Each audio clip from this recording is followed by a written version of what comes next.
Media जो दिखाता है, भारत की मीडिया को आप लोग अच्छे समझते हैं कि मीडिया जो है कुछ दिखाती है, कुछ बातों को छुपाती है।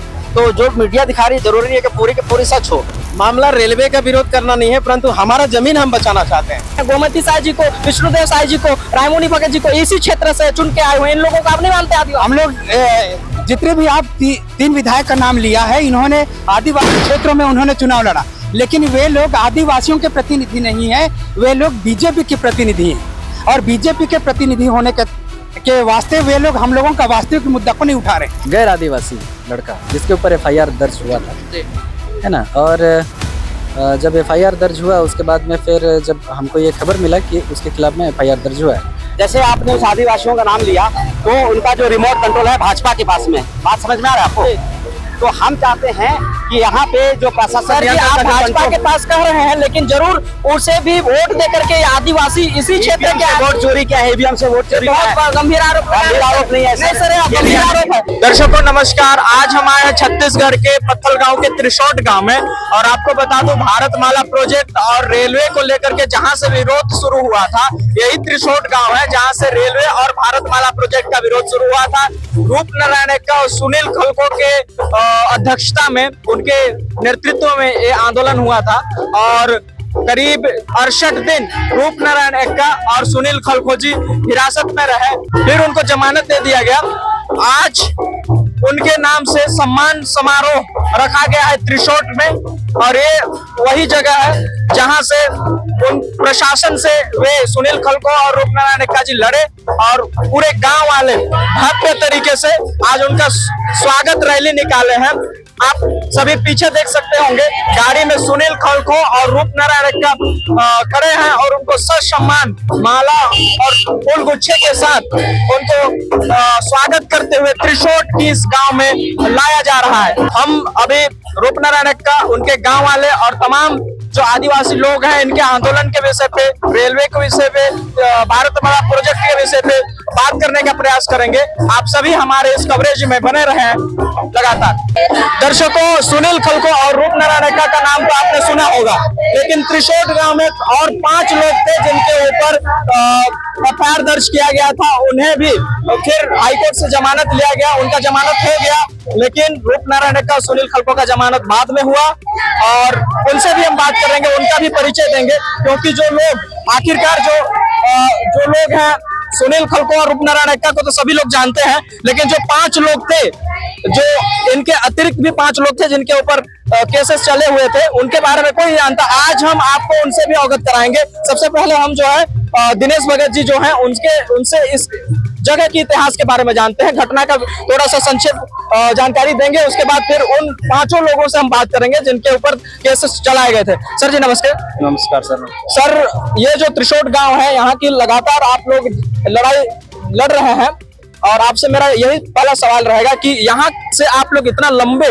करीब 2 किलोमीटर से गांव वाले भव्य तरीके से स्वागत कर रहे हैं, इसका क्या इतिहास रहा है? मतलब इतने दूर से क्यों? दरअसल इतने दूरी की बात नहीं है। हमारा जो त्रिशोट गांव है, त्रिशोट गांव का जो सीमाना है, ये हमारे जहां से अभी हम लोग जिनको स्वागत करते हुए ला रहे हैं, ये स्वागत करने की कड़ी दरअसल त्रिशोट गांव का सीमान है।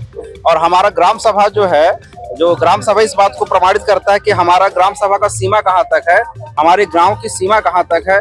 उस गांव की सीमा तक 29 अप्रैल को शासन प्रशासन के लोगों को, जो रेलवे सर्वे के नाम पर आए हुए थे पूरा फोर्स लेकर के, उनको उस बाउंड्री तक या फिर हमारे गांव की सीमा तक हम उसको लेकर के गए थे, और अपनी सीमा के उस पार हम उनको लंबे संघर्ष करने के बाद, मतलब सर ये कहना चाहिए कि यहाँ से प्रशासन और शासन को आप लोगों ने गांव से बाहर निकाला था अपने सीमा तक? जी जी, हम अपने गांव के अंदर तक वो लोग पहुंच गए थे सुबह के 5:30 बजे, अर्ली मॉर्निंग भोर में। कितना बजे? 5 बजे लगभग ये लोग पूरा फोर्स के साथ पहुंच गए थे। वहां से संघर्ष करते हुए, लड़ते हुए, उनके साथ बहस करते हुए, वाद विवाद करते हुए हम लोग उसको यहाँ अपने सीमांत तक लेकर आए थे, और 3:30 बजे तक हम यहाँ पहुंच पाए थे, और उनके साथ में हमारी लड़ाई प्रशासन के साथ में रहा लंबे समय तक, और इसलिए आज हम उनको आज यहाँ से स्वागत कर रहे हैं हमारे। मतलब जिस जगह से आप लोगों का उस दिन लड़ाई जो एंड हुआ था, उसी जगह से आप लोग आज जो सुनील खलको और रूपनारायण जी एक्का है,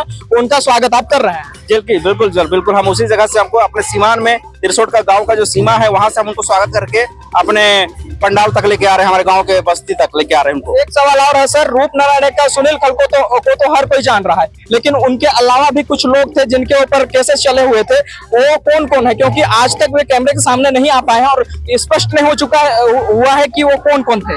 जी, रूपनारायण लोगों के साथ में जो उस गांव के संघर्ष में बहुत सारे हमारे गांव के साथी भी रहे, और साथी लोग के साथ में 7 लोगों का नाम हुआ था FIR। 7 लोगों के ऊपर में FIR किया गया था, उनमें से 2 लोगों को जेल के अंदर रखा गया। बाकी 5 लोग इसी गांव के थे जो हमारे बीच में आज उनका भी स्वागत किया गया है। इनके गले पे एक माला डाला गया है, ये हमारे साथी लोग हैं। मतलब जो और 5 लोग थे उनका भी स्वागत किया जा रहा है माला के द्वारा। जो जिनके गले में माला दिख रहा है वो सभी लोग आंदोलनकारी हैं। जी, उनके ऊपर में भी FIR हुआ गया था फर्जी तरीके से, और वो लोग भी उस संघर्ष को, उस लड़ाई को लड़े हैं। सर जी, ये फर्जी FIR जो आपने कहा है, फर्जी FIR क्यों कह रहे हैं? क्योंकि FIR तो हुआ था तो जाहिर तौर पर वो जो है न्यायिक होगा, तो फर्जी FIR आपने कहा, ये हमें समझ में नहीं आया और हमें पसंद भी नहीं आया। आपको पसंद आए चाहे शासन को ना आए, उससे हमको ज्यादा दिक्कत नहीं है। बात इस बात का है सर कि हर बात में सच्चाई कुछ रहता है और कुछ झूठी बात रहती है। FIR होना, शासन का काम का विरोध करना, ये हमारे आदिवासियों का नहीं है, लेकिन उनके ऊपर में जो धर पकड़ की या कॉलर पकड़ने की बात उन्होंने FIR पे लिखवाया, इसलिए मैं उसको फर्जी FIR कह रहा हूँ, क्योंकि ऐसा कोई घटना हमारे गाँव वालों के द्वारा ऐसा नहीं किया गया।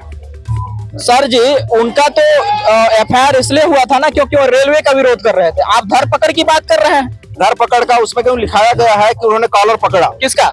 FIR में इस बात को लिखा गया है कि कृष्णमूर्ति दीवान जी हैं, जो तहसीलदार हैं, और उनके द्वारा ऐसा FIR लिखवाया गया है कि मेरा कॉलर पकड़ा गया। किसके द्वारा?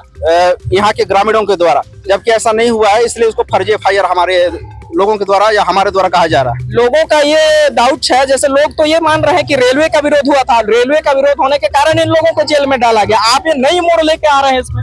नया मोड़ यही है सर, क्योंकि आप फर्जी दारुसाहब मीडिया जो दिखाता है, भारत की मीडिया को आप लोग अच्छे समझते हैं कि मीडिया जो है कुछ दिखाती है, कुछ बातों को छुपाती है।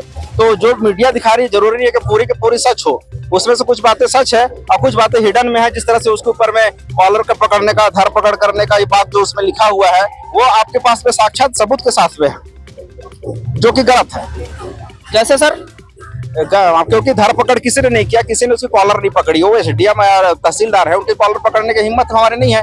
हम तो संवैधानिक तरीके से ग्राम सभा की अनुमति उनसे मांग रहे थे। ग्राम सभा में ऐसा कोई बात हुआ ही नहीं है कि आप ग्राम सभा में उस बात को रखिए और हम उसको गांव को सहमति देने के लिए तैयार हैं, रेलवे का हो या फिर किसी और भी बात का हो।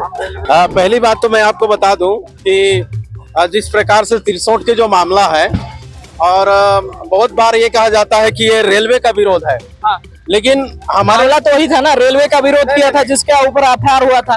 नहीं, देखिए बात को आप समझिए, मामला रेलवे का विरोध करना नहीं है, परंतु हमारा जमीन हम बचाना चाहते हैं। आप रेलवे लाइन लगाना चाहते हैं, ठीक है, लेकिन हमारा सारा जमीन उसमें जो जा रहा है, उसके लिए शासन प्रशासन की जिस प्रकार की बेरुखीपन है, और बिना अनुमति का गांव में घुसना, सर्वे करना, और इन सारी बातों को लेकर के जब हमारे लोग विरोध किए, उनसे उन्होंने सवाल किया, तो हमारे लोगों के विरुद्ध उन्होंने FIR दर्ज किया, है ना। और वो भी बहुत सारे ऐसी बातें जो FIR दर्ज में लिखा हुआ है, जो फर्जी तरीके से उसको किया गया है। और जैसे कि दिनेश भगत साहब ने कहा, पहले उन्होंने इस बात को कहा कि फर्जी तरीके से बोलने से ये है कि जो प्रशासनिक लोग थे वहाँ पे, जो तहसीलदार के माध्यम से, दीवान जी के माध्यम से जो FIR दर्ज कराई गई, उन्होंने ये कहा कि मेरा कॉलर पकड़ा गया, मारपीट किया गया। ऐसा उनके साथ कोई भी कुछ इस प्रकार से गैर संवैधानिक काम या ऐसा हाथापाई का काम कोई नहीं किया। लेकिन उसको उन्होंने झूठा आरोप लगाया हमारे लोगों के ऊपर, और इस केस को उन्होंने जो है बढ़ाया है, और जिस कारण से हमारे साथी जो है 2 महीने से अधिक जेल में रहे। और आज जिनका स्वागत त्रिशोट गांव कर रही है, और त्रिशोट की लड़ाई को लेकर के उन्होंने अपना जीवन को दांव पे लगाया, और 2 महीने करीब 2 महीने 68 दिन लगभग वो जेल में रहे, और इस प्रकार से उन्होंने अपने लोगों की लड़ाई को लड़ा है। और आज दूल्हे के समान आप देख सकते हैं। बिल्कुल उनको सम्मान जो है लाया जा रहा है। उनके साथ और भी कई लोग हैं, उनसे भी बात करने का प्रयास करेंगे। सर जी, आप लोगों के गले में भी जो है हार चढ़ाई गई है, आप लोगों का क्या है इसमें? तो हम लोग यहाँ जो लड़ाई शुरू हुआ, तो शासन प्रशासन के लोग यहाँ पे 5 बजे सुबह ही पहुँच गए थे। तो यहाँ पे एक दिन पहले यहाँ पे आए थे, तो वो यहाँ मीटिंग टाइप से हुआ था। तो उन लोग को बोला गया था कि बिना परमिशन, मतलब बिना ग्राम सभा का परमिशन के बिना यहाँ पे आप लोग का आना मना है करके। तो उन लोग 29 तारीख को सुबह ही पहुंच गए, एकदम जल्दी 5 बजे। तो हम लोग, दीवान जी ने आरोप लगाया था कि आप लोगों ने उनसे मारपीट किया, कॉलर पकड़ा। तो हम लोग दीवान जी को ऐसा कुछ मारपीट या कुछ कलर उलर ऐसा नहीं पकड़ा, ये फर्जी तरीके से हम लोग को फंसाया गया है प्रशासन के द्वारा। तो आपको क्या लगता है प्रशासन का क्या प्रयोजन होगा इस तरीके से? प्रशासन क्यों इतना जबरदस्ती कर रहा है अपने लोगों के ऊपर? शासन प्रशासन अपने लोगों के ऊपर दबाव करने की कोशिश कर रहा है। दर्शकों, ये देखिए, यहाँ पे कहना है इन लोगों का कि हमने किसी प्रकार का जो तहसीलदार साहब थे उनके ऊपर हाथापाई नहीं किया, लेकिन प्रशासन के द्वारा गलत तरीके से हमको फर्जी एफआईआर करके हमको सुनील खलको, रूपनारायण का करीब 2 महीना तक जेल में रखे। और ये जो है आप देख सकते हैं कि आदिवासियों के में बहुत ज्यादा आक्रोश है, बहुत ज्यादा आक्रोश देखने को मिल रहा है।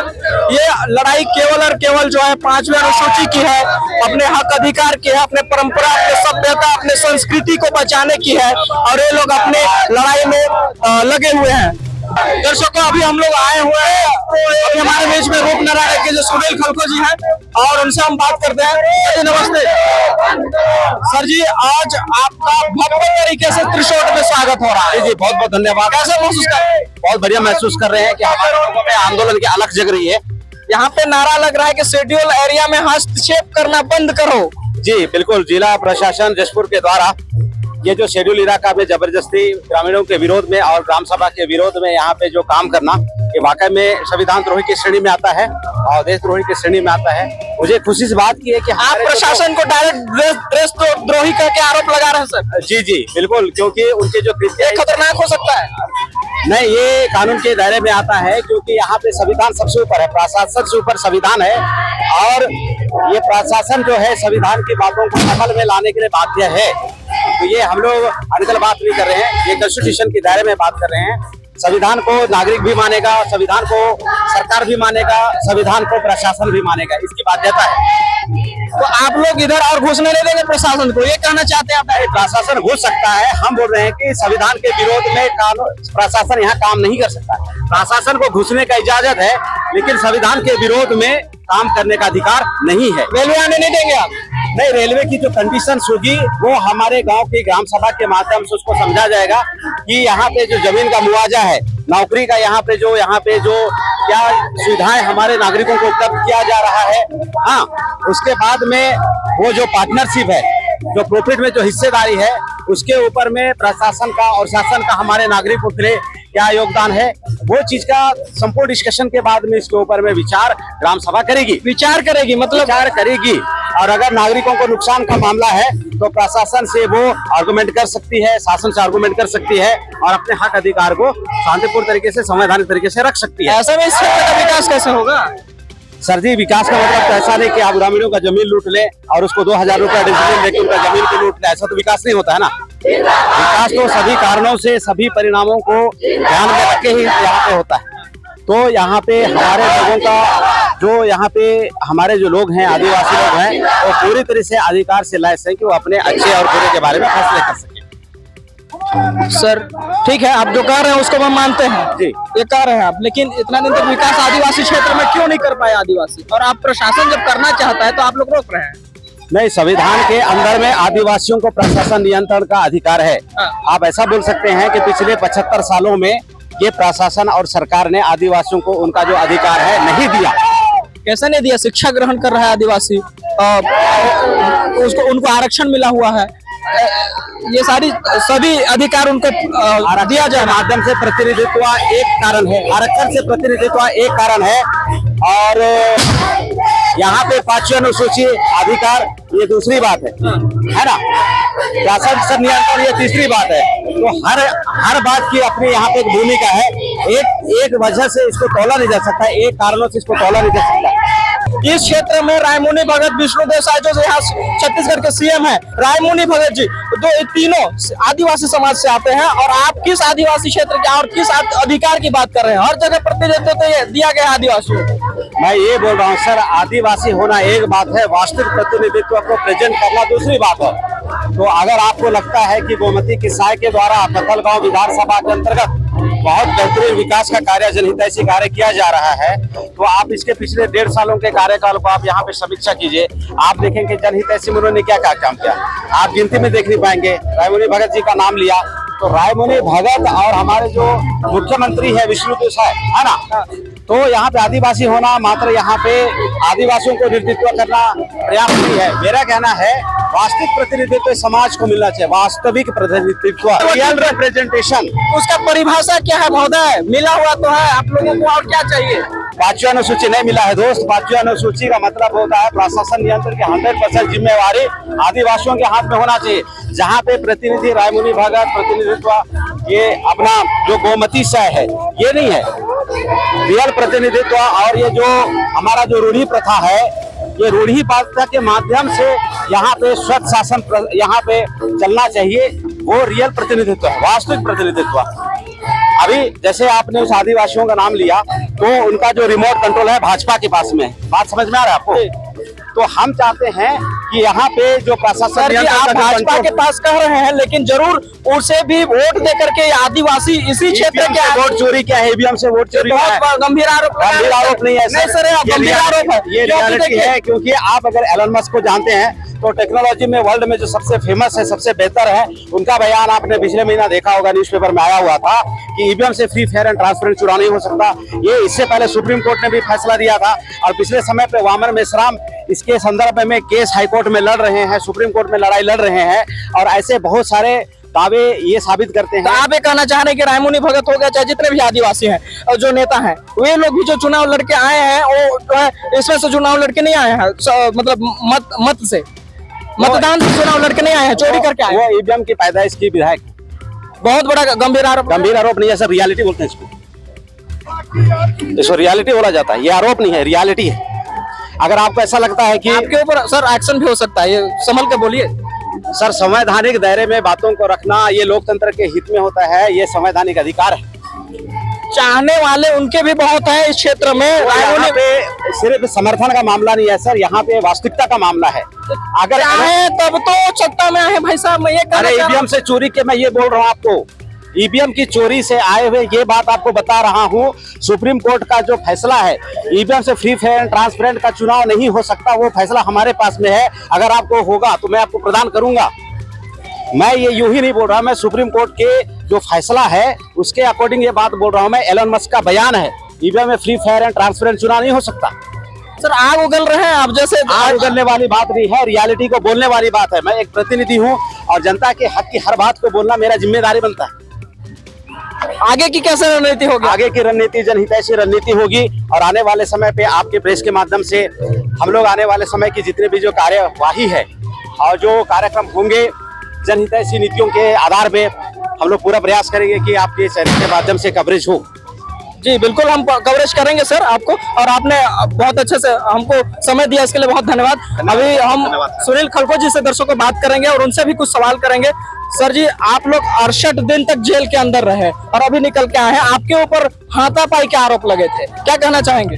ये जो हाथापाई के आरोप लगे हैं ये बेबुनियाद है। हमने किसी प्रकार का हाथापाई नहीं किया है। हम लोग संविधान के दायरे में रह करके काम करते हैं और संविधान के दायरे में ही हमने अपनी मांगों को रखा था। सर जी, एसडीएम को नोटिस देना, थाने वाले को नोटिस देना, ये आपके अधिकार में है क्या?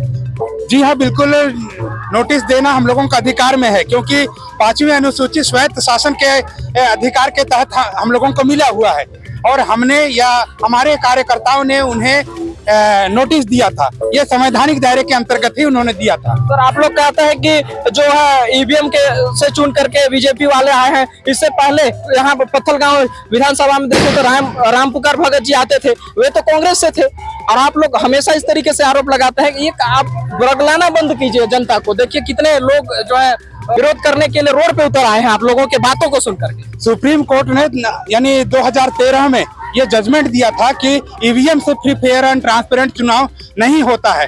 और बीजेपी के सुब्रमण्यम स्वामी उन्होंने केस दायर किया था, उन्होंने जीत हासिल किया था। बीजेपी के जजमेंट में ये आया था कि ईवीएम से फ्री फेयर एंड ट्रांसपेरेंट चुनाव नहीं होता है। तो ये इसलिए आप लोग उसका आधार बना करके कह रहे हैं कि ये लोग भी जो है ईवीएम के माध्यम से चुन के आए। जी जी बिल्कुल। तो ये आपके हिसाब से विकास नहीं कर रहे हैं? हम लोगों के हिसाब से विकास नहीं कर रहे हैं, क्योंकि 78 साल तक संविधान लागू हुए हो गए, लेकिन क्या है अभी तक हम लोगों को 5वीं अनुसूची स्वायत्त शासन मिल जाना चाहिए था, लेकिन ये हम लोगों को नहीं मिला। क्या होता है 5वीं अनुसूची में? क्या स्वायत्त शासन की आप व्याख्या कर रहे हैं? उसका परिभाषा क्या होगा? जहाँ पर आदिवासी लोग 50% से ज्यादा लोग होते हैं, वहाँ पर 5वीं अनुसूची लागू होता है। इस क्षेत्र में 5वीं अनुसूची लागू है, ये मानते हैं, लेकिन आप लोग किस तरीके का शासन व्यवस्था की बात कर रहे हैं? यहाँ पर जो आदिवासियों का अपना रूढ़ी व्यवस्था है, उस रूढ़ी व्यवस्था के तहत यहाँ पर शासन प्रशासन चलेगा, यही रूढ़ी व्यवस्था है। वो पूरा जो है कमांड आप लोगों के हाथ में होगा, आदिवासियों के हाथ में? जी बिल्कुल, सभी आदिवासियों के हाथ में होगा। अभी नहीं है क्या? ये आप इनको आदिवासी नहीं मानते हैं? गोमती साय जी को, विष्णुदेव साय जी को, रायमुनि भगत जी को इसी क्षेत्र से चुन के आए हुए, इन लोगों को आप नहीं मानते आदिवासी? हम लोग जितने भी आप 3 विधायक का नाम लिया है, इन्होंने आदिवासी क्षेत्रों में उन्होंने चुनाव लड़ा, लेकिन वे लोग आदिवासियों के प्रतिनिधि नहीं है, वे लोग बीजेपी के प्रतिनिधि हैं। और बीजेपी के प्रतिनिधि होने के वास्ते वे लोग हम लोगों का वास्तविक मुद्दा को नहीं उठा रहे, क्योंकि यहाँ पर जो जल जंगल जमीन का मुद्दा है वो आदिवासियों के पास में है, और इस मुद्दे को ये तीनों विधायक नहीं उठा रहे हैं। यहाँ पर रोजगार का व्यवस्था करना चाहिए, शिक्षा का व्यवस्था करना चाहिए, आदिवासियों के जल जमीन जंगल बचाने का व्यवस्था करना चाहिए, लेकिन ऐसा करते हुए ये दिखाई नहीं दे रहे। इसलिए ये लोग पार्टी के प्रतिनिधि तो ज्यादा दिखाई दे रहे हैं और आदिवासियों के प्रतिनिधि कम दिखाई दे रहे हैं। आगे का क्या रणनीति है आप लोगों का? हम लोग यहाँ पर लोगों के प्रतिनिधि हैं हम लोग, और लोगों की जो आवाज है उस आवाज को हम लोग उठाने का काम आगे भी करते रहेंगे, आज भी कर रहे हैं। बहुत बहुत धन्यवाद आपका। तो दर्शकों, ये सुनील खलको और रूपनारायण एक्का थे, और इनका स्वागत त्रिशोट गांव में करीब 3 किलोमीटर से कंटिन्यूअसली पारंपरिक नृत्य के साथ, पारंपरिक वाद्य यंत्रों के साथ में आदिवासियों के द्वारा स्वागत करके लाया जा रहा है इनको। और देख सकते हैं कितना भव्य तरीके से इनका स्वागत किया जा रहा है। हमको कवरेज करने में बहुत दिक्कत हो रहा है, क्योंकि इनका जो नृत्य है उनके बीच में जो है हम घुस करके कवरेज करके आप लोगों को दिखा रहे हैं। यहाँ पे कुछ पंडाल बनाए गए हैं जिनका यहाँ पे सम्मान समारोह होगा। दर्शकों, अभी जिला पंचायत सदस्य सरगुजा हमारे साथ है, इंजीनियर निर्मल कुजूर जी, और ये अभी त्रिशोट गांव में है और रूपनारायण एक्का सुनील खलको के आंदोलन में ही आए हुए हैं। सबसे पहले तो इनसे कुछ बातें करेंगे, उसके बाद फिर और कई विषयों पर चर्चा करेंगे। सर, सबसे पहला सवाल आपसे ये है कि सुनील खलको और रूपनारायण एक्का के आंदोलन में इस जशपुर के पत्थलगांव क्षेत्र में आपका आने का प्रथम प्रयोजन क्या रहा? दरअसल क्या है, देखिए ये जो है जल जंगल जमीन, इसमें आदिवासियों का जा रहा है। चाहे वो भारतमाला प्रोजेक्ट के तहत में रोड बन रहा है, चाहे वो रेलवे लाइन बन रहा है, लेकिन जो उसमें जल और जंगल जमीन जो जा रहा है, जंगल कट रहा है, ज़मीनें आदिवासियों की जा रही हैं, तो इसके लिए हर आदिवासी को आना चाहिए, केवल ये मेरी बात नहीं है। तो इसके लिए जो है हमने इसलिए यहाँ पे आया ताकि हमारे लोगों का जो है जल जंगल ज़मीन, जिसके लिए आदिवासी हज़ारों सालों से लड़ाई करता आ रहा है, वो लड़ाई जो है ना, उस लड़ाई को हम लड़ सकें, ताकि हम आने वाली पीढ़ी के लिए जो साधन संसाधन 5वीं अनुसूची के तहत में अधिकार जो हमको मिला हुआ है वो बचा रह सके। निश्चित तौर पे 5वीं अनुसूची ये क्षेत्र है, लेकिन जैसे आप लोग हमेशा अधिकार की बात करते हैं, उसी अधिकार के तहत आपको अधिकार भी मिला और आप एक जिला पंचायत सदस्य भी बने समान अधिकार के तौर पे। और उसके अलावा और क्या अधिकार की आप बात कर रहे हैं? चूंकि आपको अधिकार मिला, आप सत्ता पे अभी हैं, एक जिला पंचायत सदस्य हैं, और क्या अधिकार चाहिए आदिवासियों को? देखिए, आदिवासियों को जो है ना 5वीं अनुसूची के तहत में अधिकार दिया गया स्वायत्त शासन का। जैसे बहुत पहले की बात अगर देखा जाए, बिरसा मुंडा की लड़ाई देखा जाए, सिद्धू कान्हू की लड़ाई देखा जाए, हमारे छत्तीसगढ़ में जो है शहीद वीर नारायण सिंह हुए, ठाकुर गेंदलाल सिंह हुए, ऐसे कई हमारे महापुरुषों की अगर आंदोलन को विस्तृत गहराई से अगर चर्चा करते हैं या फिर गहराई से उनके बारे में समझने की कोशिश करते हैं, तो उसमें एक ही चीज़ समझ में आता है कि उन्होंने भी जल जंगल ज़मीन के लिए ही लड़ाई लड़ी। और उनके जब उन्होंने लड़ाई लड़ी तो उनके लड़ाई का एक रिजल्ट निकल करके आया। जैसे बिरसा मुंडा ने लड़ाई लड़ी तो अंग्रेज़ों ने जो है कमेटी बनाया, जांच कमेटी, और उस जांच कमेटी का जो रिजल्ट आने के बाद जो है छोटा नागपुर टेनेंसी एक्ट करके एक कानून बना। ठीक उसी प्रकार सिद्धू कान्हू की जो आंदोलन था, उस आंदोलन के बाद भी SPT Santhal Pargana tenancy act करके एक कानून बना। तो जब इस तरह के आंदोलन जब चल रहा था पूरे देश में, तब अंग्रेज़ों को जब ये समझ में आया कि नहीं, ये अपनी जल जंगल ज़मीन को बचाने की लड़ाई लड़ रहे हैं, तब उन्होंने एक्सक्लूडेड एरिया और पार्शियली एक्सक्लूडेड एरिया करके कानून बनाया। और उस कानून के तहत में उन्होंने स्वायत्त शासन का अधिकार दिया कि आप अपने क्षेत्र में आप स्वयं ही राज करिए। इसमें आपका जो आप परंपरागत रीति विधि से जैसे चलते आए हैं, चलाते आए हैं, जो जिसको हम भारतीय संविधान के अनुच्छेद 13(3) का के तहत में रूढ़ी प्रथा के नाम से जानते हैं, जो हमारी परंपरागत व्यवस्था है, हम उसी के आज भी उसी से संचालित होते हैं। तो ये जो है, ये अलग से भारतीय संविधान के अंदर ही एक संविधान हमको दिया गया है, जिसको हम 5वीं अनुसूची के नाम से जानते हैं। और 5वीं अनुसूची जो अधिकार, जिस अधिकार की आप बात कर रहे थे, वो अधिकार है स्वायत्त शासन का। तो हम इसी स्वायत्त शासन की लड़ाई आज हम लड़ रहे हैं। स्वायत्त शासन के अधिकार की लड़ाई आप लड़ रहे हैं, तो क्या कैसे वहाँ का माहौल होगा? स्वायत्त शासन जब स्थापित हो जाएगा तो उसका क्या स्वरूप होगा, देखने को क्या मिलेगा? क्या अधिकार जो आदिवासी हैं उनको पूरी तरीके से अधिकार मिल जाएगा, और जो गैर आदिवासी हैं फिर तो उनका कोई रोल नहीं रहा, उनको फिर खदेड़ देंगे? क्या स्थिति होगा उनका? मैं एक उदाहरण बताता हूँ। मैं जिस गांव में रहता हूँ, उस गांव में एक गैर आदिवासी लड़का, जिसके ऊपर FIR दर्ज हुआ था, है ना। और जब FIR दर्ज हुआ, उसके बाद में फिर जब हमको ये खबर मिला कि उसके खिलाफ में FIR दर्ज हुआ है, हमने SDOP ऑफिस में जा करके हमने बैठा, और हमने जो है ना, उस टाइम IPC चल रहा था, तो हमने पुलिस वालों से ही कहा कि IPC की आप किताब निकाल लीजिए। किताब निकाले उन्होंने, और हमने कहा कि इसमें जो है इस धारा को पढ़िए। तो उन्होंने पढ़ा, तो फिर हमने कहा कि वो जो लास्ट लाइन लिखा हुआ है, ये जो विद्यमान विधि या लोकल लॉ जहाँ पे लागू होता है, वहाँ पे IPC या CRPC और अभी वर्तमान में जो है BNS, वो काम नहीं करेगी। तो हमने कहा कि ये जो लोकल लॉ है ना, ये लोकल लॉ आदिवासी क्षेत्र में लागू होता है, किसी व्यक्ति विशेष के ऊपर नहीं लागू होता है।